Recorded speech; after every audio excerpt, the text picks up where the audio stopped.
Es el mito más importante de todos los tiempos. Pero como siempre defendemos en el Colegio Invisible, está sustentado sobre una base real, porque las aguas del planeta, hace milenios, estaban cientos de metros más bajas que en la actualidad.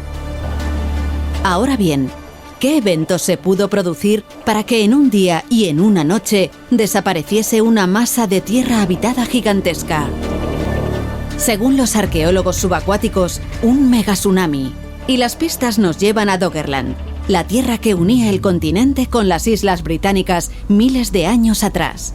Porque hoy día se encuentra bajo el agua y los vestigios que se están encontrando son simplemente sorprendentes. Iniciamos viaje. Hola, ¿qué tal? ¿Cómo estáis? Mirad, nosotros volvemos en cierto modo a tocar agua, porque ya sabéis que el 70% del planeta, quizás un poquito más, este planeta al que llamamos Tierra, pues está cubierto por agua. Y dicen que a partir de los 12 kilómetros, hay quien ha bajado incluso un poquito más esa profundidad, pues nos encontramos con un planeta rocoso. Pero si nos guiamos por la apariencia, es posible que se acabe pareciendo en esto que estamos haciendo, ¿no? Y el cambio climático, la poca preocupación que tenemos por la naturaleza, en fin, todas estas cosas que parece que se ponen de moda en un momento puntual y que después nos olvidamos de ellas, pero que siguen ahí. Pues parece que dentro de muy poquito tiempo este planeta llamado Tierra va a ser un auténtico erial en el que el desierto va a tomar la mano, ¿no? En fin, pues ojalá sea dentro de unos cuantos miles de millones de años, pero da la sensación de que esto se está acercando un poquito más. Laura Falcó, tú no te mareas en los barcos, ¿verdad? ¿Cómo estás? Bueno, no te creas, ¿eh? Si es un barco pequeño tiene lo suyo, pero vamos, que no lo lleva mal. Pero merece la pena, ¿verdad? O sea, donde estamos yendo, la verdad es que es un sitio que se puede llegar en avión también, pero bueno, si vamos en barco somos un poquito más exploradores, ¿no? A la antigua usanza, como se hacía a principios del siglo XX. Pues eso, vamos a contar dónde estamos, anda. Pues mira, estamos nada más nada menos que en las Azores, es decir, al oeste de Portugal. Y si te parece, te voy a contar por qué estamos aquí. Y es que hace apenas un par de años este lugar volvió a saltar a la actualidad porque hubo alguien que aseguró haber encontrado bajo sus aguas una pirámide gigantesca. Y claro está, imagínate la que se organizó, ¿no? La idea de que pues allí hubiera una pirámide pues inspiró hasta hipótesis de que igual habían encontrado el continente sumergido de la Atlántida. Aquella noticia fue divulgada por la web Tendencia 21 y habló de la casualidad de que este buen hombre, hablamos de Diocleciano Silva, propietario de un yate privado, se topase con esa majestuosa estructura piramidal 60 metros bajo las aguas en la costa de la isla de Terceira, una de las islas que forman el archipiélago de las Azores, en Portugal. Según las mediciones, pues tendría prácticamente 60 metros de altura, una anchura de unos 8.000 metros cuadrados y estaría situada pues cerca del banco de Dom João de Castro, entre las islas, como hemos dicho, de Terceira y San Miguel. Y según su descubridor, pues es una forma piramidal perfecta que además estaría orientada, al igual que la gran pirámide de Giza, a los puntos cardinales. Se trate de la Atlántida o no, hablamos de una pirámide pues que estaría bajo el agua como mínimo unos 20.000 años desde la última edad del hielo, imagínate. Bueno, esto a mí me suena un poquitín a lo que ya en su momento Paulina Zelinsky, que es una de las grandes oceanógrafas que hay en el planeta, pues buscando en las costas de Cuba, ya sabéis, ¿no? En las profundidades de las aguas cubanas, buscando oquedades para que los submarinos de Castro y también los soviéticos se metiesen, ¿no? Se ocultasen, pues ella aseguró haber encontrado ni más ni menos que una ciudad sumergida de un tamaño descomunal, a la que llamó Mega, y que tenía, entre otras muchas cosas, estructuras piramidales. La verdad es que este tipo de noticias, cuando surgen, generan una polémica extraordinaria. No sé, Jesús, si estás para hablar, porque te veo que tú eres de los que das de comer a los peces cuando vas en barco, ¿no? ¿Cómo andas, amigo? Bueno, no sé yo, estoy un poquito mareadillo, que vi estas cosas, pero bueno, por lo menos cambio de color, que siempre estoy más blanco que una sepia. No, pero bueno, sí que suele pasar, ¿no? Que este tipo de descubrimientos siempre, sobre todo a través de los medios de comunicación, se reciben o se venden de una forma quizá un poquito más sensacionalista, aunque muchas veces hay detrás trabajos e investigaciones que nos hablan de lugares interesantes. Pero estaba pensando precisamente un poco en esa última comparación que hacía Laura y que muchas veces es inevitable, ¿no? Entre las formas piramidales que pueden atender a una formación natural o a una formación artificial, y esa comparación siempre con la forma de la pirámide. Hace no mucho hacíamos precisamente un programa de este tipo, y claro, es que no conviene olvidar precisamente que quizá fue a la inversa de alguna alguna forma, ¿no? Que las construcciones piramidales fueron inspiradas de alguna manera por esta clase de formaciones o de estructuras naturales, eso es. ¿Tú qué opinas? Bueno, Josep, lo primero, buenas noches. Tú con esa barba además eres el capitán Pescanova, ¿no? Le falta una pipa. Sí, que la tengo en el camarote, te vas a creer. Sí. Una pipa de fumar. Hombre, sí, ya no sé. Las otras, dejémoslo. Sí. Pues fíjate que la hipótesis de la Atlántida portuguesa no es tan nueva como podíamos pensar. De hecho, Portugal utilizó esto casi como un sentimiento nacional pues en tiempos decimonónicos. Anda. Y hay numerosos libros en portugués que acreditan que las Azores serían las crestas precisamente de ese continente perdido, a la que en los años 70, finales de los 70, la Academia de Ciencias rusa de la extinta Unión Soviética puso en marcha incluso una expedición que se llamó Vitiaz, que pretendía precisamente probar, acreditar que Platón estaba equivocado, porque él ya sabes que dice que la Atlántida estaba tras las columnas de Hércules, lo que viene siendo el estrecho de Gibraltar, y que por lo tanto la Atlántida estaría, como insinúa su voz, en el Atlántico. Bueno, pues como podéis comprobar, nos hemos venido a zona de agua, a zona de mar, porque el asunto del que os vamos a hablar, bueno, pues tiene con este precedente mucho que ver precisamente con el agua, o más bien con lo que hay debajo de esta. Pero antes, Josep, tienes que aclararme una cosa, porque si lo hago yo, pues voy a parecer que estoy demasiado interesado, se me va a acusar chauvinista, en fin. Te veo. Ahora te pregunto, quienes estáis al otro lado, escuchad este pequeño corte que hemos sacado de un documental que se emitió en National Geographic. Y eso sí, sabed que la primera persona a la que se traduce no es ni más ni menos que el cineasta James Cameron. Georgios me lleva ahora a otro yacimiento de la zona. Cree que ha identificado una ciudad de la Atlántida. Los cuadrados de cemento son modernos, pero la arqueología que hay debajo es antigua. Es un enorme yacimiento de la Edad de Cobre. Y curiosamente, apenas se ha informado de ella a la comunidad científica. Se parece bastante a la Atlántida de Platón. Estoy en Jaén, una ciudad de 5.000 años de antigüedad en la que hace poco se ha encontrado este yacimiento. Tiene 1 kilómetro de diámetro y hace unos 5.000 años vivirían aquí unas 40.000 personas. La arquitectura es increíble. Círculos concéntricos, canales, casas individuales con forma redonda. La razón por la que no habéis oído hablar de este yacimiento es porque los constructores se han apoderado de él, y de esto pronto no quedará nada. Bueno, es uno de esos documentales que va avalado por una sociedad que, en fin, prestigiosa. Antaño muy prestigiosa, ¿verdad? Ahora podemos decir que es prestigiosa, antaño muy prestigiosa. Pero, a ver, aclárame, ¿cómo que la Atlántida está en Jaén?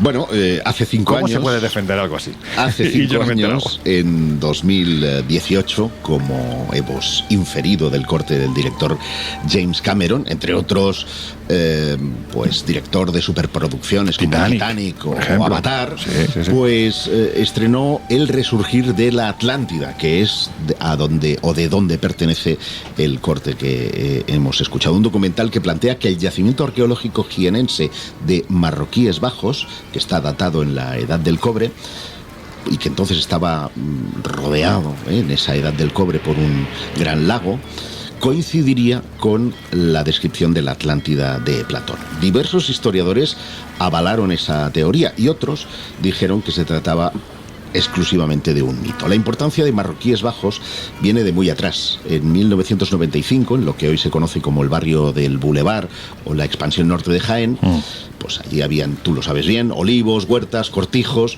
El crecimiento de la ciudad estaba previsto que utilizara esos terrenos para urbanizar, y cuando los promotores inmobiliarios empezaron a colocar allí su maquinaria, pues se encontraron con una sorpresa.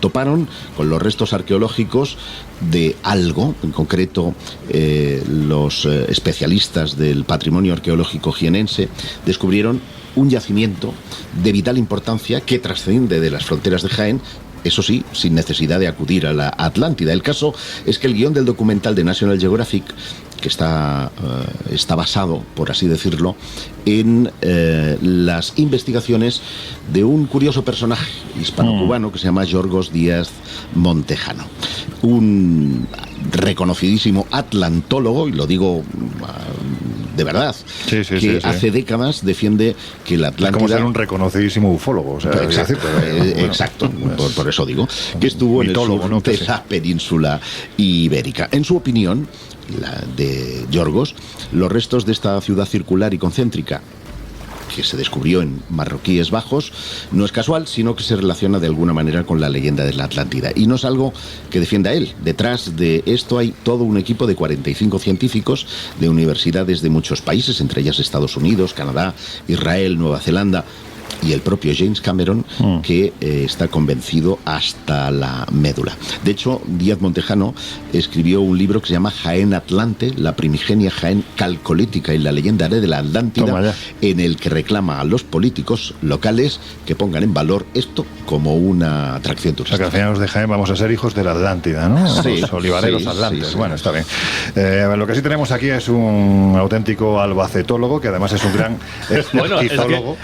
Es que también en ese documental se hablaba de que Ciudad Real también podía tener su propia Atlántida. O sea, nos faltan los gallegos y los catalanes para ya hacer el cuadro. Entonces era que España era la Atlántida. Bueno, dejando de todas formas a los andaluces y a los castellanos manchegos que nos quedemos con un poquito de esta leyenda, porque aquí lo que os interesa es saber, porque entiendo que esto tiene, en fin, demasiadas fugas, ¿no? Me da la sensación, Jesús, ¿qué es lo que dijeron los historiadores? Es que ni siquiera voy a decir escépticos, ¿no? Con respecto a este asunto. A ver, aquellos historiadores, arqueólogos y estudiosos de lo que el propio Yorgos Díaz considera, y lo que muchas veces se considera la ciencia o la arqueología académica o ortodoxa, partían de una base muy bestia, ¿no? Parten de la base de que consideran la Atlántida como un mito que puede existir en la filosofía de Platón y en la propia mitología, pero tal y como nos ha llegado hasta nosotros, tal y como llega en ese relato, arqueológicamente no podría existir. Entonces parten un poco de esa base para ya hacer un poco sus críticas. Yo, que reconozco que en este asunto, a la hora de buscar información y documentar, he encontrado mucho a favor, es decir, en internet encontramos pues obviamente mucha información relacionada con el documental, pero quizá no tantas opiniones o tantas posiciones en contra. Bueno, pues he preguntado a gente que de esto sabe mucho, como Claudio Lozano, conocido por todos en este programa. Y que estará con nosotros en octubre en el Congreso. Sí, ¿verdad? O también a otro reconocido investigador muy apasionado del tema de la Atlántida como Juanjo Sánchez Oro, ¿no? Y él me decía que, por ejemplo, Juanjo me comentaba que realmente, o sea, lo que han hecho como tal es, pues establecer un par de similitudes, como esa formación de círculos concéntricos que daría forma al yacimiento principal de Marroquíes Bajos, y por tanto asociarlo a esa imagen que ha llegado hasta nosotros de la Atlántida, ¿no? Que sería una urbe construida precisamente en círculos concéntricos. Pero, por ejemplo, tal y como ya señalaba Josep, en cuanto a las críticas en lo que respecta al mito, si nos vamos al relato de Platón, no nos encontraríamos este yacimiento ni en una isla, como sí debería estar la Atlántida, ni es del 9000 antes de Cristo, ni está más allá precisamente de las columnas de Hércules. Y incluso este yacimiento, aunque estuvo activo a lo largo de los siglos y fueron pasando por él diferentes culturas como la romana, la griega, en fin, le dieron actividad, bueno, la griega no, pero le dieron actividad al yacimiento. No existió, de hecho, cuando ya estaba activa Atenas, ¿no? Que es donde surge culturalmente. Déjame en todo caso aclarar que Yorgos no plantea que estuviera en Jaén. Lo que dice es que forma parte de una diáspora. Es decir, eso es. Que a raíz del acontecimiento que hundió el supuesto continente o isla, para Yorgos es una isla y no un continente hundido, lo que hace es propiciar que las gentes abandonen ese lugar y vayan dejando o vayan reproduciendo formas y símbolos que han sido encontrados y que lamentablemente se desdibujan con la cultura tartésica, lo cual da lugar a pensar incluso si Tartesos, esa mítica, casi mítica civilización, fueron los que Platón llamó Atlantis. Bueno, es un poco lo que defendía también el profesor Richard Freund, el norteamericano que hizo la serie también para National Geographic, en este caso con la colaboración de Yorgos le quitó de todas Claudio las ideas, Lozano, con la colaboración de Claudio Lozano, en este caso se llama Finding Atlantis, es un documental que merece la pena ver, y él lo que hablaba era precisamente de que en esa diáspora pues había lugares como Cancho Roano, en Zalamea de la Serena, ¿no? En Extremadura, en Badajoz, donde sí se podía ver pues ese templo que era la herencia de aquellos que se fueron en esta diáspora después de un gran tsunami o de una subida de las aguas, ¿no?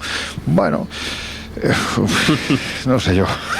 Pues si me permitís, rápidamente cito textualmente un artículo que publicó El Ideal de Jaén, de Manuel Molinos, catedrático de Arqueología de la Universidad de Jaén, precisamente al hilo, ¿no? Como contrarréplica a todas estas, a esta hipótesis. Él decía en algunos fragmentos, la Atlántida como realidad no estuvo en Jaén, tampoco sus supuestos centros secundarios, ni sus templos, ni sus construcciones, ni aquí ni en ningún lugar del planeta Tierra, sencillamente porque una Atlántida histórica no existió nunca jamás. No hay arqueólogo ni historiador medianamente serio que sostenga esa afirmación. Y luego, más concretamente... Claro, pero fíjate que todos parten de la base de que la Atlántida no existe, por lo tanto, ¿cómo vas a probar algo que no existe? Eso es cierto, pero en cualquier caso, yéndose ya a un aspecto un poquito más de contraponer ideas, decía, a Critias se lo contó su padre, el relato de la Atlántida, que él lo escuchó de Solón y que se remontaba a los orígenes del universo griego, unos 9.000 años antes de Platón. En el Mesolítico estaríamos situándonos. Las cronologías obtenidas para las estructuras de los fosos de Marroquíes Bajos, con metodología científica, en este caso carbono 14, cifran su origen en torno al 2800 antes de nuestra era, más de 6.000 años después de la supuesta destrucción del mítico continente. Ya digo que él aquí rebate, ¿no?, algunas de esas propuestas, y obviamente ya un poco tirando de la crítica, porque se produjo un fenómeno muy curioso, y este yacimiento de Marroquíes Bajos, que digamos estaba un poco abandonado por las autoridades, como suele pasar en tantos lugares, parece ser que a raíz del impulso que recibe precisamente del documental, empiezan a prestarle un poco más de atención. No hay mal que por bien no venga. Claro, eso podríamos verlo así. Sí que es cierto que muchos arqueólogos en un momento dado han llegado a criticar que no hace falta, digamos, dotar a estos yacimientos muchas veces de leyendas míticas o de pseudohistorias, porque tienen un valor en sí mismo, ¿no? Y que no deberíamos esperar a que se hagan propuestas más o menos delirantes, según las conozcamos, para que se respete y se intente promover este tipo de lugares, sino que ya pues, las propias investigaciones y muchas veces el propio valor patrimonial debería ser suficiente aval. También hay que preservarlo, y para eso son estas autoridades las que han de dotar de una cantidad económica suficiente a los arqueólogos para que sigan trabajando en estos sitios arqueológicos y que no se pierdan, pues que no acaben siendo un auténtico estercolero porque la gente los utilice para echar basura. Pero en fin, que no os preocupéis, que no os vamos a hablar más de la Atlántida, no al menos de la conocida, porque hay que decir que hay otras Atlántidas que son más desconocidas y que perfectamente podrían encajar con lo que nos cuenta el mito.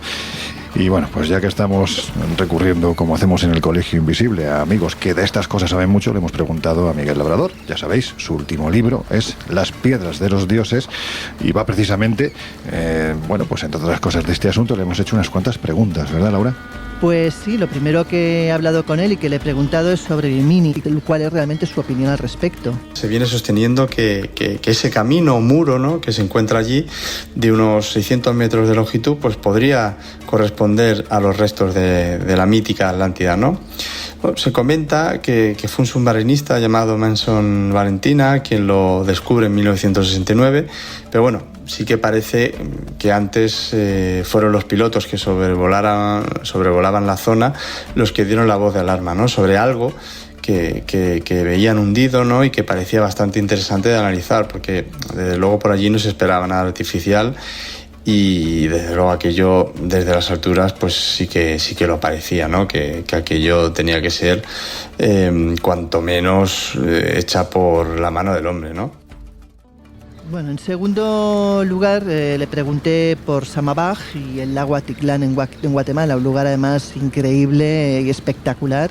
Y si te parece, pues vamos a oírle a él. Uno de los sitios que se han calificado como la posible ubicación de la Atlántida y que sin duda para mí ha sido uno de los sitios más extraños que he podido visitar es Samadaj, que es un misterioso yacimiento sumergido en el altiplano guatemalteco y que, bueno, pues es verdad que reúne ciertas características para ser el sitio elegido de la Atlántida.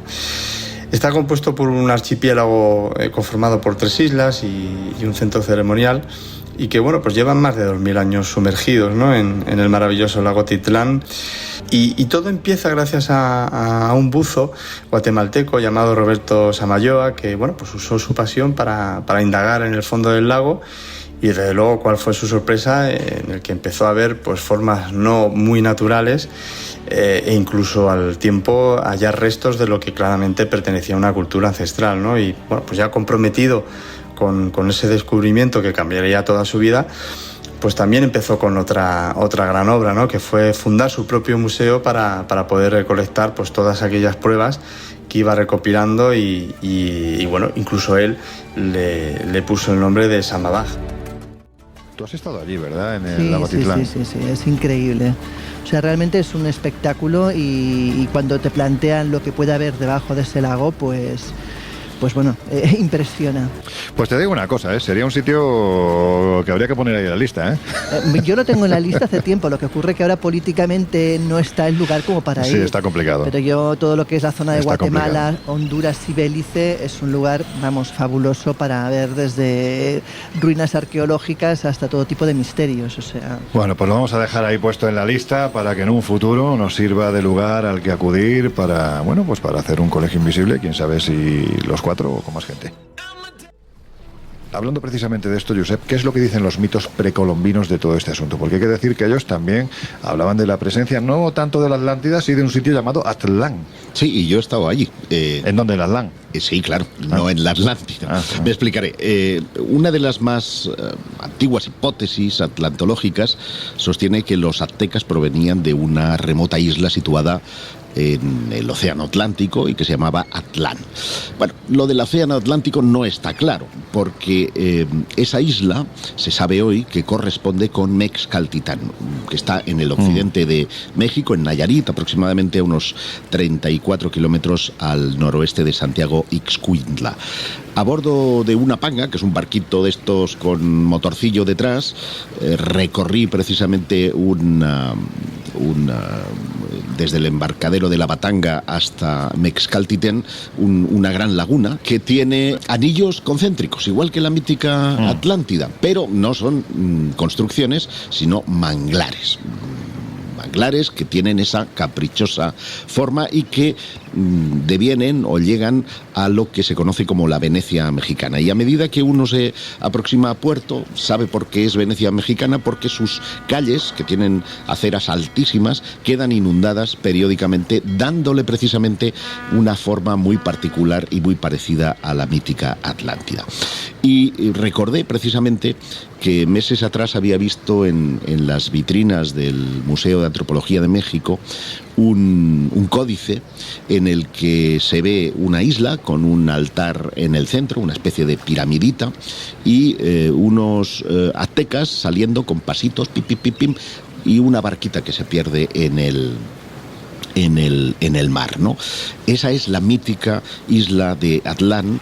Y curiosamente, los textos de los cronistas del siglo XVI, como por ejemplo Fray Diego Durán o Alba Cortés, permiten identificar ese Atlán con esta isla de Nayarit. Los cronistas aseguran que estas gentes vivían allí muy felices e incluso yo tuve oportunidad de ir a la casa de Manuel Uribe, es un músico de Tepic que tiene una colección de objetos prehispánicos allí, entre los que hay un icono que se encontró en el centro, precisamente donde hay un altarcito, y que representa a un águila o una garza, porque Atlán significa lugar de garzas, y que tiene una serpiente en el pecho. Si habéis visto la bandera mexicana, veréis que está representada un águila con una serpiente en su pico, y esto es porque, según la leyenda de Atlán, Tecnoc, que era el chamán de la época, había recibido de del dios serpiente, de Kukulkan. Kukulkan es para los mayas Quetzalcóatl.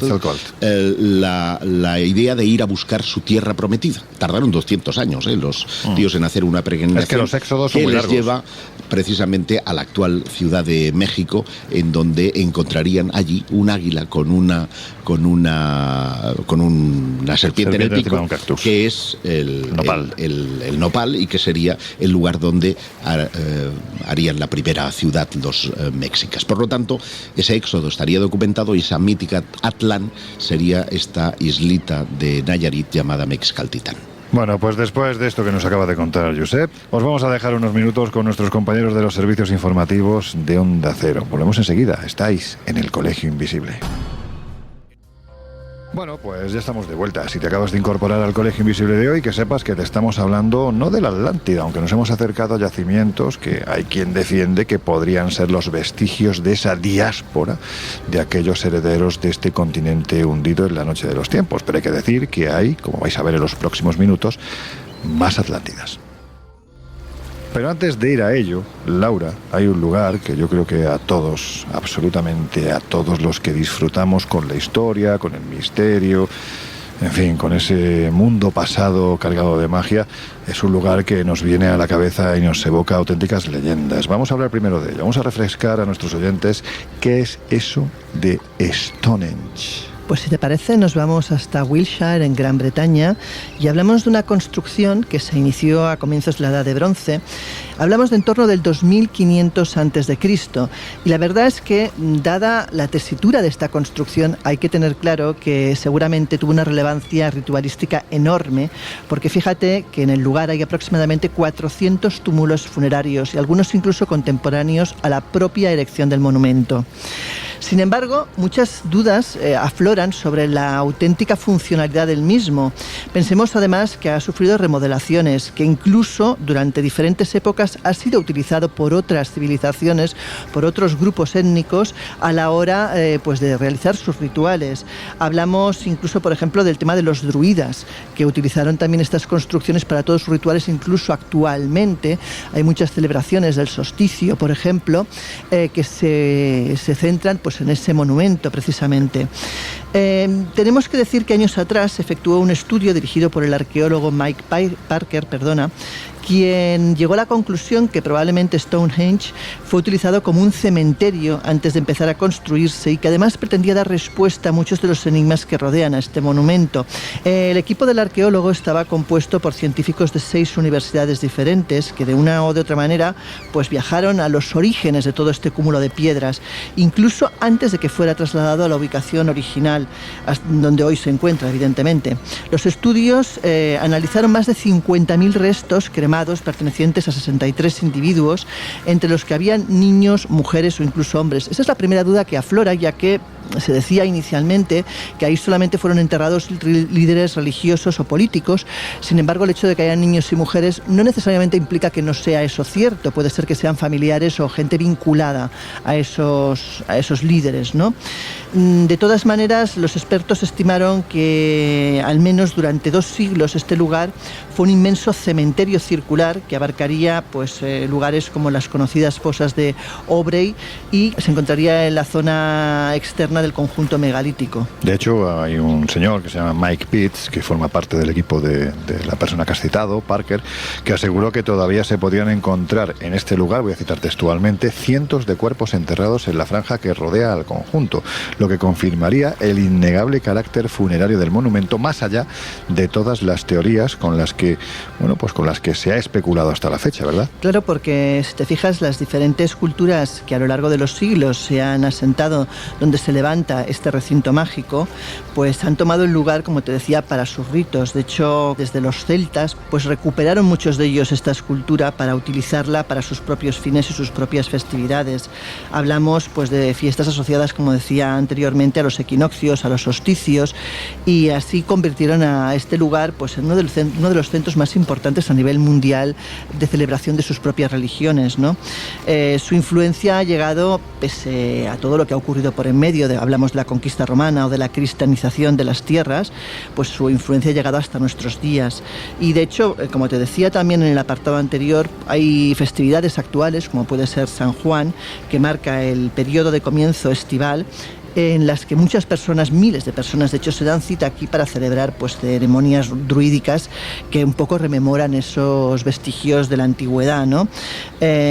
Son muchos los misterios que continúan rodeando a este lugar, pero lo que sí que es cierto es que lo que parece evidente es de que desde sus inicios fue construido para determinar el movimiento de los astros y probablemente estará así más cerca de los dioses, como ocurre con todos los monumentos que tienen una base religiosa o de celebración de rituales. Bueno, pues esto es Stonehenge y en principio las explicaciones que se dan a su funcionalidad, porque realmente todavía no está muy claro, y es algo que, independientemente de que ahora os explicaremos qué vinculación tiene con la existencia de esas otras Atlántidas, bueno, pues como os decimos, es algo que no deja de generar actualidad. De hecho, bueno, pues con este asunto hay siempre novedades, ¿no, Josep? Sí, novedades que son cuanto menos curiosas de analizar, porque os habéis preguntado la razón por la que las piedras de Stonehenge fueron transportadas desde la lejana Gales, 240 kilómetros, con el esfuerzo técnico y humano que ello supone. Pues, porque ese tipo de piedras no estaban en el lugar donde estaba ubicado. Pues porque esas piedras tenían unas características especiales que convertían Stonehenge en una suerte de Lourdes curativo. Y no es que lo diga yo, lo dicen dos científicos, uno de ellos director de Arqueología de Patrimonio de Inglaterra, Tim Darville y Geoff Wainwright, quienes se dieron cuenta de que alrededor de estas moles pétreas hay una inusual cantidad de tumbas, como nos comentaba hace unos instantes Laura. Pero es que el análisis de los huesos de esas personas ponía en evidencia que todas y cada una de ellas tenía algún problema. Algún problema de salud, y eso llevó a conjeturar a estos dos científicos con la posibilidad de que fueran gente que además no era de la región, que venían de lejos en peregrinaciones y que por tanto podían acudir allí tal vez para curarse. O sea, rollo La Balma, y eso daría tipo La Balma, ¿no? Bueno, en versión antigua. Sí, lo que pasa es que allí eran endemoniados, y aquí pero pues bueno, uno podía tener problemas digestivos. Sí, son lugares especiales, ¿no? Que por las características, no sé, pues las corrientes subterráneas o lo que sea, el que acude allí tiene algún tipo de beneficio que atribuye a algo mágico, ¿no? Y da la sensación de que con Stonehenge pues ocurre algo así, ¿no? Fíjate que ellos pidieron autorización para excavar y obtuvieron unas 100 piezas de material orgánico de las cuencas de las piedras areniscas originales que ahora están enterradas bajo el monumento. Y de estas seleccionaron 14 que fueron enviadas a la Universidad de Oxford para que llevaran a cabo análisis de datación con técnicas de carbono 14. El resultado es que mostró que la fecha más confiable en la que se erigió el monumento era el 2300 antes de Cristo. Y entre los restos analizados estaba el que se conoce como el arquero de Amesbury. No, de Sevilla no. No, tontería. No, sí, no. El barbero. Arquero, no barbero. Esa tumba fue descubierta a unos 5 kilómetros de Stonehenge y algunos arqueólogos creen que este individuo es clave para entender el propósito de la construcción, pues se piensa que fue un rico, poderoso hombre que vivía en los Alpes, algo así como Ócil, ¿os acordáis? Sí. Pero lo que pasa es que pues estaba chungo de salud. ¿Por qué? Porque ellos creen que viajaba hasta el sitio para aliviarse y que el sitio debía de contener algún tipo de propiedad, posiblemente debido a las lejanas piedras que habrían sido elegidas específicamente allí porque tendrían algún tipo de singularidad que hacía que fueran beneficiosas para la salud. Jesús, por acabar ya con el asunto Stonehenge, bueno, pues hay que decir que yo sé que es un tema que a ti te gusta, que lo has seguido muchísimo. De hecho, has estado allí, ¿no? En Stonehenge. Sí. Lo último que se ha hablado del lugar es algo que a mí me sorprende porque no estamos hablando de un sitio cerrado, sino que es un sitio abierto, al aire libre. Se está hablando de su acústica. Es bestial porque Trevor Cox, que es profesor e investigador de acústica de la Universidad de Salford en Manchester, se ha dado cuenta, él llevaba 10 años investigando en lo que se conoce como arqueología acústica, que sería tratar un poco de ver cómo la sonoridad de ciertos lugares puede darnos pistas de su uso. Y de repente, insisto, después de 10 años de investigación, se dio cuenta de que precisamente no se había aplicado esta clase de técnicas en monumentos prehistóricos, como es el caso de Stonehenge. Entonces, lo que hizo fue crear en una habitación muy concreta, una habitación que creo que han denominado como semianecoica, es decir, donde el sonido se comporta de una forma muy concreta, pues han creado una réplica a escala de Stonehenge, no como lo vemos ahora, sino como entendemos que debió ser originalmente, con más piedras, con una distribución más completa, y se ha propuesto investigar si la acústica podría darnos alguna pista de al menos uno de sus usos, porque como hemos venido comentando, hemos hablado de múltiples funcionalidades. Hay que tener en cuenta que es un lugar que se utilizó y se remodeló a lo largo de miles y miles de años, por lo que es muy probable que su función fuera cambiando y más o menos encaje en cada una de las que hemos ido comentando. Y él decía que sabemos que la acústica de los lugares influye en cómo los usas, por lo que comprender el sonido de un sitio prehistórico es una parte importante de la arqueología. Y gracias precisamente a estos estudios, pues se ha descubierto un detalle fascinante sobre este enigma en piedra, y es que una vez pudo llegar a actuar, decimos una vez, por eso decía lo del tiempo, ¿no? Al menos en un momento concreto de su historia, pudo actuar como una cámara de eco gigante. Para que nos hagamos un poquito a la idea, en algunos medios de comunicación, en algunas noticias, se hablaba de que a pesar de que estamos en un lugar al aire libre, que no tiene techado, es decir, no tiene nada que lo cubra por arriba y tiene muchas oberturas, todos los tenemos en la mente, la sensación dentro del círculo podría ser parecida al sonido, al eco que obtenemos dentro de una catedral. Imagino, salvando las distancias, ¿no? Pero a efectos concretos, lo que se ha descubierto replicando esta maravilla y llevándola a esa habitación, de hecho Trevor Cox comenta que se dio cuenta de que había una técnica acústica que nunca antes se había aplicado. Obviamente han tenido que utilizar los decibelios de forma muy concreta, han utilizado elaboradas técnicas matemáticas porque la construcción está hecha a escala, por tanto también el sonido habría que aplicarlo, digamos, en una escala concreta. Pero lo que ha venido a demostrar esta investigación es que todas las personas que estuvieran dentro del círculo, dentro de la construcción original, el orador que estuviera en el centro del monumento habría conseguido que la comprensión para todas las personas dentro fuera casi del 100%, es decir, que la sonoridad fuera muy limpia, que todos los que estuvieran dentro tuvieran una comprensión clara de lo que se decía desde el centro, y sin embargo los que quedaran fuera ya no recibían prácticamente sonido, es decir, estaba concentrado dentro de ese círculo. Incluso se llega a barajar en este último estudio la posibilidad de que el propio Stonehenge estuviera, si vamos allí vemos que es, pues, iba a decir un descampado, ¿no? Pero que vemos que está muy liberado, pues se puede llegar a barajar, o Cox así lo baraja, que estuviera también recubierto con algún tipo de árbol o de setos que le diera todavía más privacidad. ¿Qué puede decirnos esto del uso que pudo llegar a tener Stonehenge? Pues que al hilo precisamente de otras hipótesis o de otras opciones, pudo ser un recinto para el uso ritual. Es decir, nosotros estábamos hablando de un orador, pero habría que imaginar también la posibilidad de que hiciesen música, ¿no? O hiciesen determinados tipos de oraciones, en este caso, o de textos religiosos. Pero lo que voy es que se baraja, en base a estos resultados, que pudo ser para el uso de un pequeño grupo, de un reducido grupo de casta casi sacerdotal. No es maravilla, de todas maneras. A mí por lo menos es algo que siempre me fascina. La capacidad técnica que tenían muchas veces los antiguos y que hemos perdido actualmente, porque realmente, o sea, esa capacidad de conseguir acústica con los elementos que tenían y con la poca, digamos, habilidad matemática o técnica que podían tener es maravilloso. Hoy en día, según cómo no se consigue. Bueno, es que Aprendían de la naturaleza. De hecho, claro, hay estudios fascinantes en la prehistoria de cómo una cueva, de cómo un cañón podía sacar una sonoridad, y luego fueron experimentando. Tuve oportunidad de estar en Gobustán, que es uno de los yacimientos arqueológicos más fascinantes de Azerbaiyán.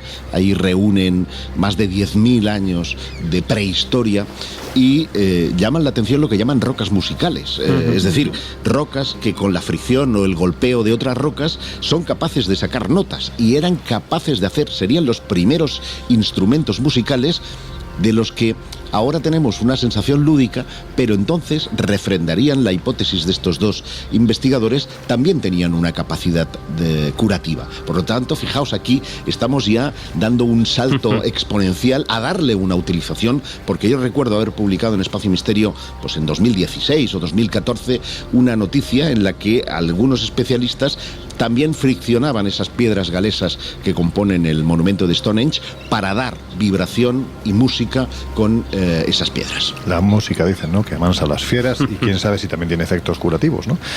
Hay una, entre comillas, ciencia no admitida, que es la musicoterapia, ¿no? Se utiliza pues para generar ciertos estados alterados de conciencia.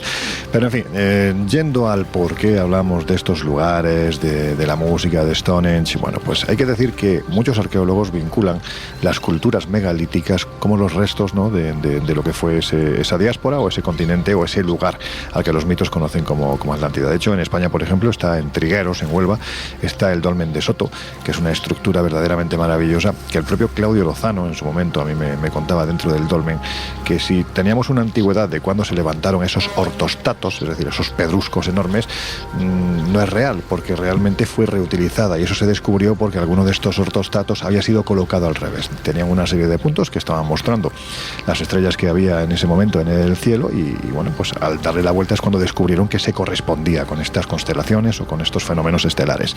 Por lo tanto, eso era mucho más antiguo. ¿Y qué defendía Claudio Lozano? Bueno, pues que es muy probable que si nos vamos al 7000, 5000, 6000 antes de Cristo, debajo del agua haya conjuntos megalíticos que fueron levantados en este caso por esa cultura desaparecida, por esa civilización hundida. ¿Sabéis que hay un Stonehenge bajo las aguas? ¿Alguien me contesta esto?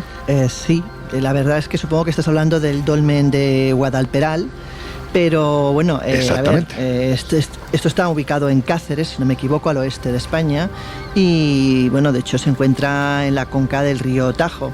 Lo que ocurre que, claro, que con la sequía que estamos sufriendo, todos estos monumentos cada vez van aflorando más. Nos vamos a encontrar ya no solamente aquí, sino en otros puntos del mundo donde de repente descubramos, gracias o por desgracia de los cambios climáticos, que van a aflorar monumentos que nadie espera ver. De hecho, este verano he tenido oportunidad de verlo, pero claro, yo lo he visto arriba, no estaba sumergido, con lo cual me he quedado confuso. Sí, y además es espectacular, ¿eh?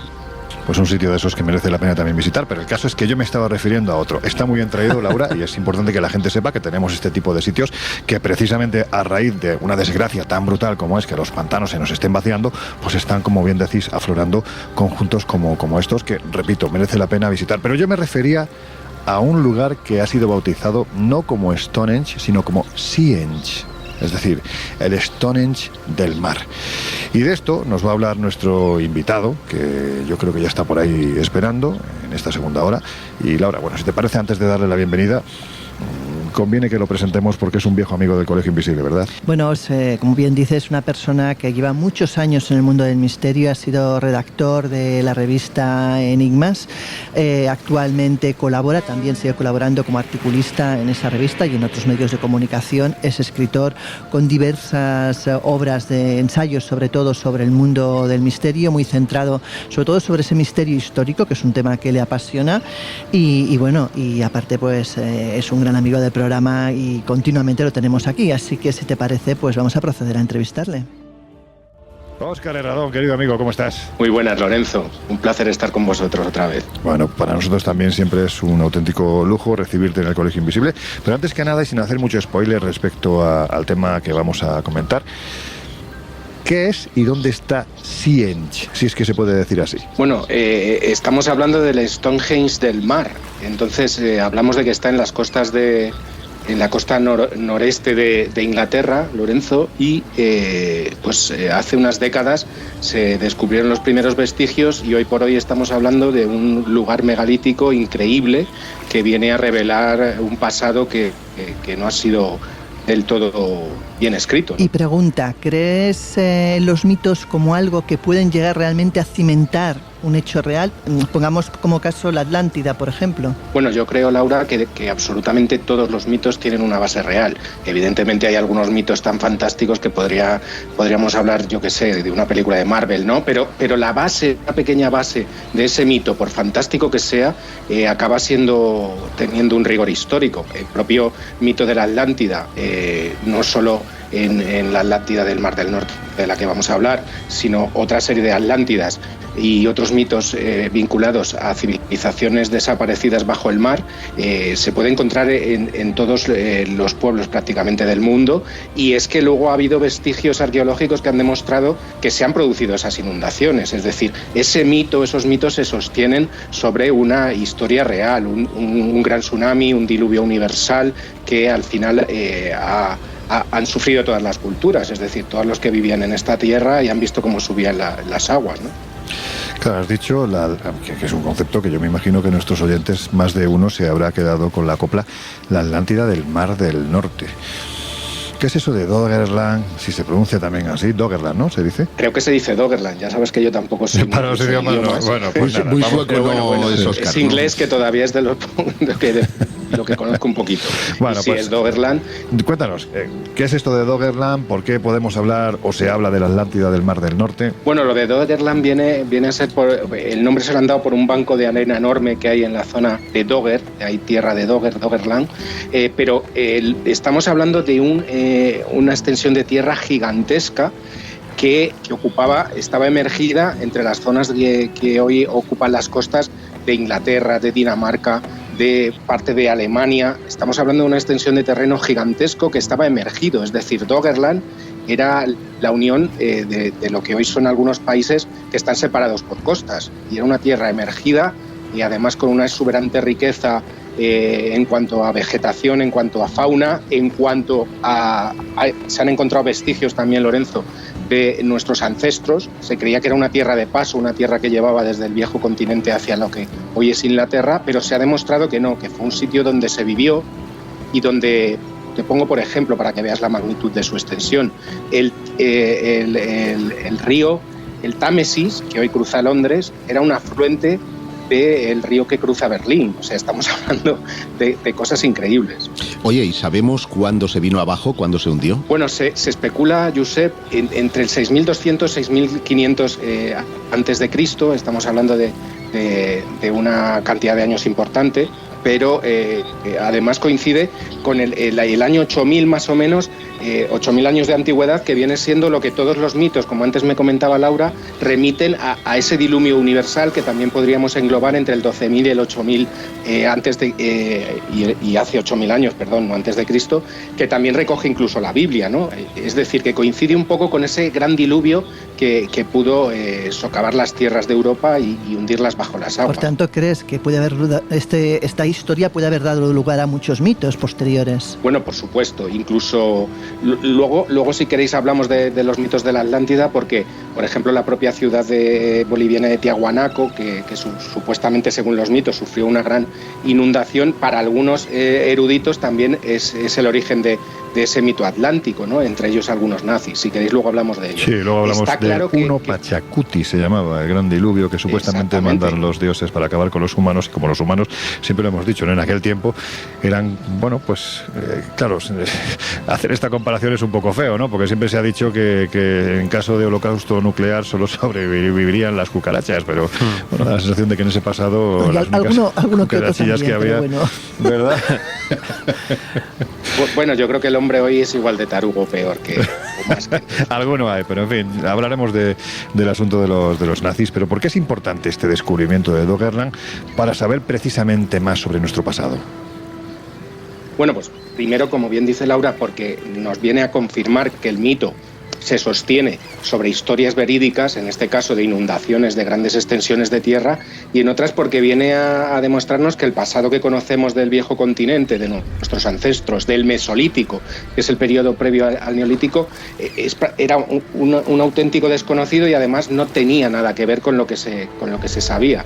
Los descubrimientos de Doggerland lo que vienen es a aportarnos y arrojarnos pistas sobre un pasado fascinante que además nos va a ayudar a comprender mejor el presente, ¿no? En una época en la que estamos inmersos en cambios climáticos, en problemas en las zonas de frontera, en problemas de migración, de violencia, que fue lo que vivieron un poco todos estos hombres de finales del Mesolítico cuando se encuentran con que las aguas suben y ellos no tienen acceso a los caladeros que les daban de comer, ¿no? Es todo un poco cíclico, es una repetición del pasado que vuelve a aparecer un poco con las diferencias, con una tecnología mucho más avanzada, con una serie de instrumentos mucho mejores para evitarlos, pero que viene un poco a repetirse, Lorenzo. ¿Y qué evidencias se han hallado en este lugar? Bueno, es curioso, Laura, porque hace unos 100 años, aproximadamente 80, la pesca de arrastre empezó a levantar en sus redes, sobre todo en la costa neerlandesa. Ya os he comentado que la zona de Doggerland era gigantesca y engloba muchas zonas costeras del viejo continente y del Mar del Norte. Empezaron a recuperar en las redes cosas que no les cuadraban demasiado, ¿no? Por ejemplo, unos cuernos de ciervo labrados, increíblemente labrados, huesos de grandes mamíferos, cráneos. Todo eso no les cuadraba porque no entendían que estuviera en el fondo marino, ¿no? ¿Cuál era la razón? Pues que todo ese territorio había estado emergido, ¿no? Entonces se fueron sacando pistas y luego ya, conforme ha avanzado la tecnología, conforme los investigadores han tenido más interés en saber qué había ahí, pues ya se han aplicado una serie de técnicas muy punteras como la magnetografía subacuática para efectivamente desvelar y decir que ahí había todo ese sitio, todo ese enclave emergido y hay pruebas, muchísimas pruebas, aunque muchas han desaparecido por desgracia, de que eso estuvo ahí y de que ahí todavía bajo el mar se esconde todo ese secreto de la antigüedad. Jesús, quería preguntar, ¿no? Sí, porque justo al hilo de lo que estaba comentando Óscar, de esas piezas y de esas cosas extrañas que empiezan a recuperar los marineros y que parecen no cuadrar con el lugar, me lleva también un poco precisamente a lo que comentábamos antes de la mitología. Hay que pensar, si no me equivoco, y que ahora si no matice Óscar, que en aquella tierra, en Doggerland, podíamos encontrar en su momento manadas de mamuts, de renos, leones, osos de las cavernas, es decir, una fauna que a día de hoy sorprendería. Entonces, al recuperar en pleno siglo XIX, con el auge de la paleontología, el interés por los dinosaurios, el comienzo un poco de empezar a estudiar estos fósiles, no sería extraño que precisamente todos estos restos recuperados de repente desconcertaran, ¿no? Por el tamaño de determinados animales y por la inexistencia ya en ese momento. Eso mezclado un poco con el origen de mitos y de historias fantasiosas podría ser bastante curioso, ¿no? Sí, bueno, está claro que una vez que empiezan a descubrir huesos de grandes mamíferos, como bien ha dicho Jesús, de mamuts, pero también de ciervos, de un montón de fauna y de mamíferos de la antigüedad, descubren que esa zona no era una zona, primero, que no estaba sumergida, y segundo, que no era una simple zona de paso. Al ser una zona de grandes bosques, de robles, entre otros tipos de árboles, una zona con grandes ríos, con gran vegetación y fauna, pues era una zona también donde los cazadores recolectores también pudieron asentarse. Está demostrado, se han encontrado piedras de sílex que formaban hachas, un montón de vestigios de antiguos pobladores del Mesolítico que no dejan de ser nuestros ancestros y que vienen a demostrar que esa zona, evidentemente, fue origen de mitos porque hubo una historia real detrás, una historia de asentamiento, una historia de convivencia, una historia fascinante de un mundo que ya no existe, de ahí un poco el mito de la Atlántida, y que ahora viene a revelarse gracias a estos hallazgos, ¿no? Entre otros la magnetografía, pero también una serie de buzos subacuáticos han encontrado restos gigantescos de bosques de roble reventados por lo que parece que fue un tsunami, ¿no? Aquí iríamos un poco al tema del tsunami que acaba con todo y que es el origen de este mito atlántico, que también se aplica a la zona de Huelva y a la zona fabulosa de la Atlántida de los Tartesos, ¿no? Que eso es algo que Lorenzo, tú conoces muy bien. Hay que decir, Óscar, que por ejemplo en el mar Báltico ya se han descubierto yacimientos prehistóricos bajo el agua de 8.000 años de antigüedad, ¿no? Sí, bueno, realmente se han encontrado por toda la zona del Mar del Norte y después lo que sí apuntan algunas teorías que no están apoyadas por toda la comunidad científica, pero que pueden ser posibles, ¿por qué no? Muchas veces las investigaciones algo heterodoxas vienen a ser confirmadas y corroboradas más tarde por el academicismo, pues muchos de las zonas de yacimientos prehistóricos megalíticos y de santuarios megalíticos que se han hallado en distintas costas, entre otras las de Inglaterra que antes comentábamos, pero también en las zonas de Dinamarca, en la zona de la Bretaña francesa, parece que fueron erigidas, vuelvo a decir que es una hipótesis, no está corroborada del todo, por los descendientes de esos habitantes de Doggerland y que parece que dejaron pistas en esos yacimientos, entre otros Seahains, del que hablaba antes con Lorenzo, de lo que fue su pasado y de cómo les afectó esa subida enorme de las aguas también en el Báltico, ¿no? Bueno, pues hay que decir que con datos más o menos parecidos a los que nos has contado y quizás, bueno, pues ya sabemos cómo eran los nazis en este sentido, revistiéndolo de esa mística propia del Tercer Reich. Bueno, los nazis también anduvieron buscando estas tierras sumergidas, ¿no? La terra incógnita la llamaban. Bueno, yo creo que no hay nada de anomalías arqueológicas que no hubieran buscado los nazis. Es curioso porque incluso en la nueva película, aquí lanzo un pequeño spoiler, de Indiana Jones aparece la máquina de antiquitera, sí, que no creo que buscaran los nazis, pero es curioso que la vinculan también, ¿no? con esa búsqueda. Sabes que este es un tema que conozco algo más que el pasado megalítico de la vieja Europa, pero sí, está claro que los nazis se interesaron, algunos nazis, no todos, no me imagino en la Cancillería a todos los nazis que estaban librando la guerra en Europa buscando vestigios arqueológicos de un pasado ario, pero está claro que la Ahnenerbe, que estaba financiada en parte por las SS de Heinrich Himmler, sí buscó vestigios de la Atlántida y luego había un poco de opinión para todos los gustos. El propio Himmler creía que la Atlántida, vestigios de la Atlántida, era la isla alemana, no podía ser otra cosa que alemana, curiosamente en el Mar del Norte de Helgoland. Pero, por ejemplo, Alfred Rosenberg, uno de los teóricos del Tercer Reich y más esoteristas del Tercer Reich, pensaba que podía encontrarse vestigios de la Atlántida en Islandia. Creía también Hermann Wirth, que era un holandés-alemán, que fue uno de los primeros directores de la Ahnenerbe, y que, curiosamente, además de pensar en Islandia, también pensaba que bajo la zona del Atlántico, donde ahora más o menos se situarían las Islas Canarias, se encontrarían también vestigios de esa Atlántida y que las propias Islas Canarias vendrían a ser vestigios del mito atlántico, el mito de la Atlántida, atlántico. Entonces, los nazis buscaron con ahínco todos esos vestigios, ¿no? Otra cosa es que lo encontraran o encontraran alguna cosa que les llevara a creer. ¿Y en tu opinión podría tener que ver con esa mítica Thule también o no? Sí, bueno, la propia Thule, en cuanto a esa patria de los arios, Josep, de la que hablas, es un poco también esa ciudad ideal, viene a ser un poco una transposición germánica del mito atlántico, ¿no? Del mito de la Atlántida, perdón. Una ciudad ideal donde los alemanes, los arios en este caso, tenían una evolución increíble que vino a ser un poco destruida por esa lucha con otras culturas que ellos llamaban inferiores, esos subhumanos de los que hablaban las SS y toda la teoría racial infame del Tercer Reich. Entonces Thule no viene a ser sino también una transposición germánica de esa Atlántida griega, ¿no? Y dinos, ¿quiénes son las damas de Tebiek y qué tienen que ver con todo esto? Bueno, eso es un yacimiento arqueológico que se ha encontrado también, Laura, en el viejo continente, pues curiosamente se encontraron unas damas, el esqueleto de dos mujeres que habían sido brutalmente asesinadas, les habían reventado el cráneo a golpes, una de ellas había recibido un flechazo entre los ojos, pero curiosamente esa muerte violenta fue revestida después por un ceremonial funerario muy, muy interesante y muy curioso, y es que sus cuerpos se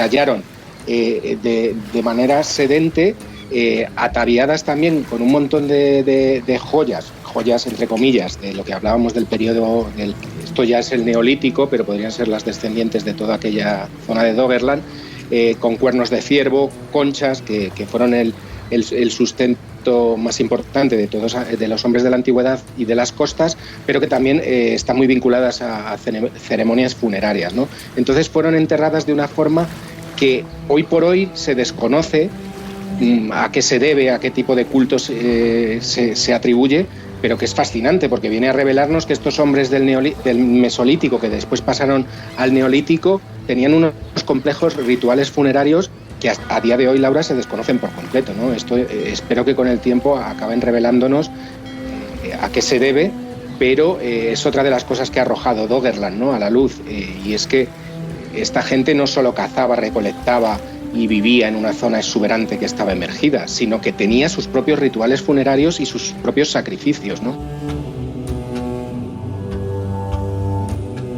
La historia pasada, ¿cuántos enigmas quedan pendientes todavía de ser resueltos? Nosotros de momento les intentamos precisamente dar respuesta en revistas como Año Cero, donde toda esta historia que acabáis de escuchar, pues precisamente la publicó Óscar hace un mes como tema principal de portada. Ya que estamos hablando de Doggerland, de los hombres del norte, pues este mes además llevamos en portada a Balder, ni más ni menos que el Cristo nórdico. Son temas interesantes, hechos por gente fantástica que trabaja, bueno, pues también como nuestro querido Óscar Herradón, al que le damos las gracias que haya estado con nosotros esta noche. Y por supuesto, oye, aparte de estar a través de los medios digitales, a ver si te vienes, aunque hoy estamos un poquito lejos, ¿no?, de Madrid, pero si la gente quiere saber más de ti, ¿dónde te pueden encontrar? ¿Dónde te pueden leer, seguir? Bueno, me pueden seguir en un blog que tengo, que es Dentro del Pandemonium, y que la dirección es oscarherradón.com. Me pueden encontrar en Twitter, en Facebook, en Instagram, vamos, en todos los lugares donde también tú estás presente, y el Colegio Invisible y todos los compañeros. O sea, un poco a golpe de clic en cualquier sitio. Perfecto, pues ahí podréis ver los trabajos que hace Óscar, los libros que está publicando desde hace ya bastantes años. Bueno, pues eso, que es muy interesante. Óscar, qué un placer, de verdad, tenerte aquí con nosotros, y que dentro de poco pues vuelvas a estar en el Colegio Invisible. Eso espero, a ver si me invitáis. Fuerte abrazo. Bueno, pues después de esta charla que hemos tenido con Óscar Herradón, os dejamos unos minutos procesando toda la información que os hemos dado, escuchando una de nuestras músicas esenciales. Enseguida volvemos. Y ahora sí ha llegado el momento de las conclusiones, y me da la sensación de que hoy vais a estar todos más de acuerdo que otro día, ¿no? Porque da la sensación de que cuando hablamos de la Atlántida o de las muchas Atlántidas en diferentes partes del planeta, todo esto está sustentado en algo real, ¿no? En algo que ocurrió, en algo que hubo. Hombre, yo estoy de acuerdo con Óscar que los mitos suelen tener un porcentaje de realidad detrás. De hecho, no es extraño ver en culturas muy distantes y que no tuvieron teóricamente ningún contacto, mitos compartidos y muy parecidos, lo cual da a pensar que algo tuvo que haber en la prehistoria para que realmente pues culturas tan diferentes y tan poco conocidas entre ellas reflejaran una misma realidad. Mira, hay un refrán muy español que dice que cuando el río suena es que agua lleva, y eso es lo que ocurre con los mitos, ¿no? Cuando culturas tan alejadas entre sí geográficamente coinciden en postulados como el diluvio, razas extraordinarias, tecnologías del pasado, todas hablan de una edad de oro previa, pues hace pensar que evidentemente no fuimos los primeros en poner nuestro pie sobre el planeta. Y no estoy hablando de extraterrestres, estoy hablando de otras civilizaciones de las que hemos perdido recuerdo y que probablemente pusieron el germen de lo que es la actual civilización. Agua lleva o agua llevó. Yo creo que hoy hemos visto precisamente ejemplos muy prácticos de esto. A veces lugares o yacimientos mal interpretados o no exactamente encajados desde el punto de vista de la investigación hoy, pero que de alguna forma reafirman, ¿no?, o dan ciertas alas a determinados mitos, a determinadas ideas y a determinados relatos. Yo creo que en el colegio siempre lo contamos de forma muy gráfica, ¿no? Cuando hay, cuando no hay, no, pero siempre encontramos algo rascando en esas historias, y hoy pues yo creo que ha sido un ejemplo más.